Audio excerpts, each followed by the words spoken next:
মানুষের ইচ্ছা থাকুক অথবা না থাকুক, জীবনে পরিবর্তনশীল পরিস্থিতি ও বিপদ দেখা দেবেই। আজ যদি উত্থান হয় তবে কাল পতনও অবশ্যম্ভাবী। উত্থিতদের পতন এবং পতিতদের উত্থান হয়েই থাকে। তবে তো জীবনের আনন্দ লাভ করা যায়।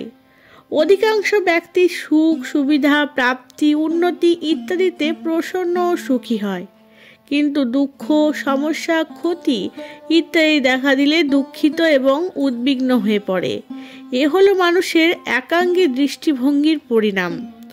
কঠিন পরিস্থিতিগুলো মানুষের জীবনের এক সহজ ও স্বাভাবিক অঙ্গ, যাদের মেনে নিয়ে মানুষ নিজের জন্য উপযোগী করে তুলতে পারে।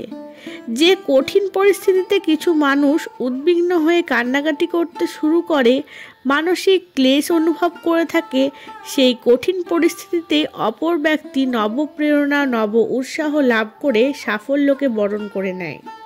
মানসিক দিক দিয়ে সবল ব্যক্তি বড় ধরনের কঠিন পরিস্থিতিকেও স্বীকার করে নিয়ে এগিয়ে চলে, কিন্তু দুর্বল মানসিকতার ব্যক্তিরা সামান্য বিপত্তিতে নিশ্চেষ্ট হয়ে পড়ে।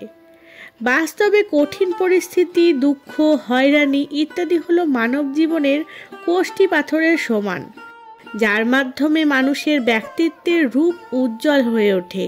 মানুষের জীবনে কঠিন পরিস্থিতির এক মহত্বপূর্ণ স্থান রয়েছে। এদের উন্মুক্ত হৃদয়ে স্বীকার করে মানসিক বিকাশ প্রাপ্ত করা সম্ভব। কঠিন পরিস্থিতিকে খেলোয়াড় সুলভ মনোভাব সহকারে স্বীকার করে নিলে ইচ্ছাশক্তি প্রবল হয়ে ওঠে এবং বড় মাপের কাজ সম্পন্ন করার মতো ক্ষমতা লাভ করা যায়। কঠিন পরিস্থিতিতে মানুষের আন্তরিক শক্তিগুলো একত্রিত এবং সংগঠিত রূপে কাজ করে থাকে। জীবনের যে কোনো সাধনা কঠিন পরিস্থিতিকে অতিক্রম করার পরই পূর্ণ হয়। অতএব মানুষ যদি চায় তাহলে সে তার কঠিন পরিস্থিতিগুলোকে বরদান করে নিতে পারে কিংবা অভিশাপেও পরিবর্তন করতে পারে। প্রত্যেক পরিস্থিতিতে আমাদের নিজেদের মনকে সুষম, শান্ত এবং স্থির রাখা উচিত।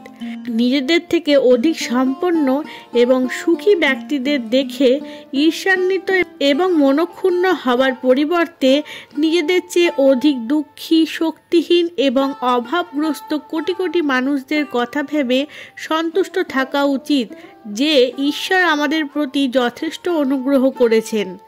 মানুষের ধৈর্যের পরীক্ষা সুখের চেয়ে দুঃখেই বেশি হয়ে থাকে।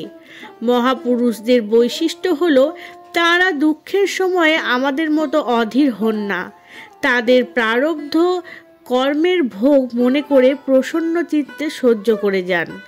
কষ্ট এবং কঠিন পরিস্থিতিকে দুঃখজনক মনে করে যারা এদের হাত থেকে পালাতে চায়, সেগুলি তখন তাদের জীবনে দুঃখ রূপেই লেগে থাকে।